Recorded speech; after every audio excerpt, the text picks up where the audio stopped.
Zinc sulphate को हम खेती में प्रयोग करते हैं और इसका छिड़काव भी करते हैं। लेकिन जिंक सल्फेट दो तरह का होता है।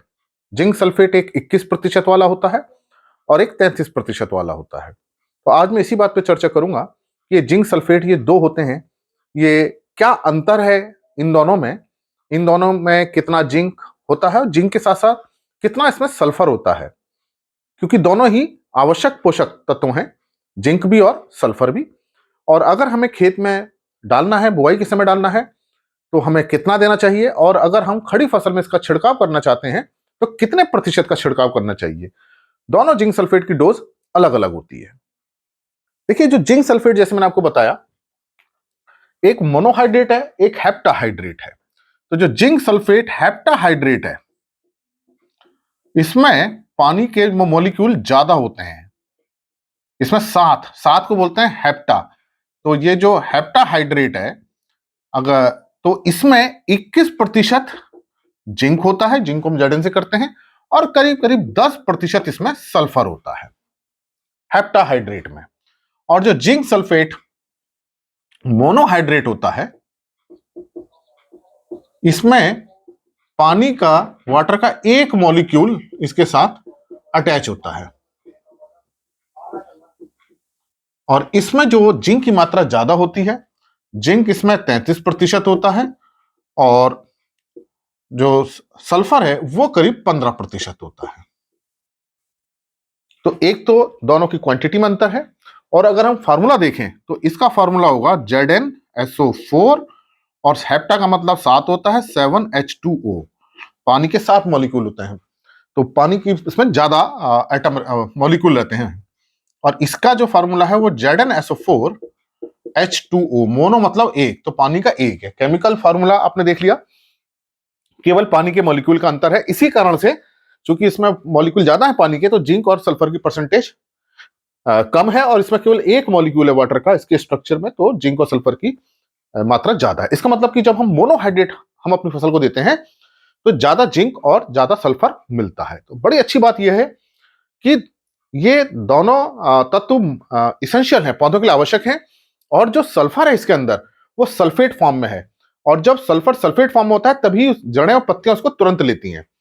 तुरंत अवेलेबल फॉर्म ये होती है, तुरंत पौधों को मिल जाता है। बाकी जो सल्फर होता है, जैसे एलिमेंटल सल्फर है या बेंटोनाइट सल्फर है, वो मिट्टी में जाता है, फिर सूक्ष्मजीव बैक्टीरिया उसको सल्फेट में बदलते हैं, तो उसमें समय लगता है। लेकिन उसमें समय नहीं लगता, तुरंत इसको पत्तियां एब्जॉर्ब कर लेती हैं।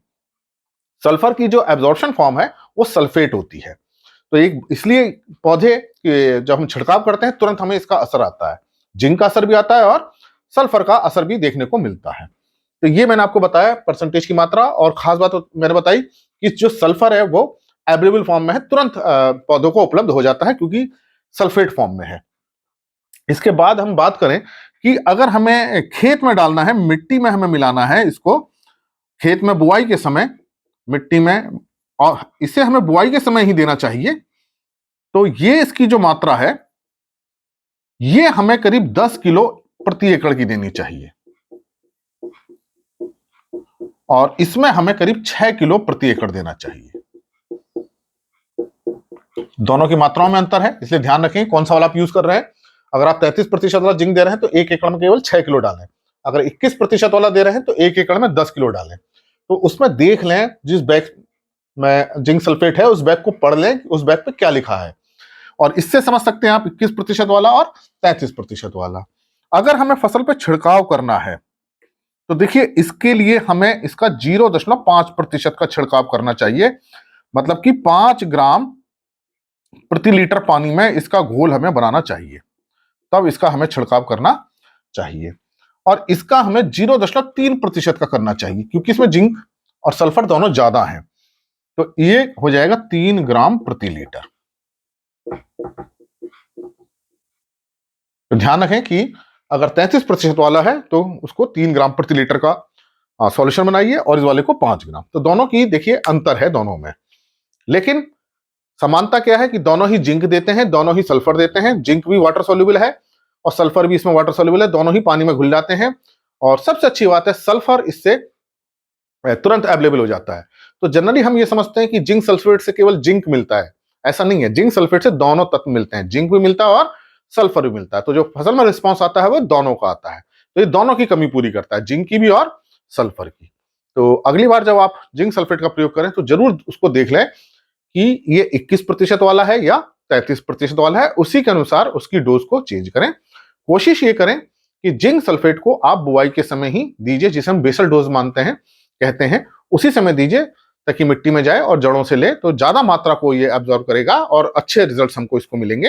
अगर आप नहीं दे पाए हैं और खड़ी फसल में इसकी कमी आती है जिंक की, तब आप जिंक सल्फेट का छिड़काव कर सकते हैं। लेकिन ध्यान रखिए 21% वाले का 0.5% है और जो 33% जिंक जिस खाद में आता है उसका केवल 0.3% आपको करना है।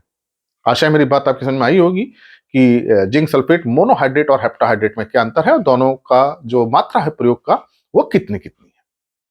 इसी प्रकार के लेक्चर्स को देखने के लिए आप कृषि किसान प्लेलिस्ट देखिए और अगर चैनल सब्सक्राइब नहीं किया तो सब्सक्राइब कीजिए। धन्यवाद।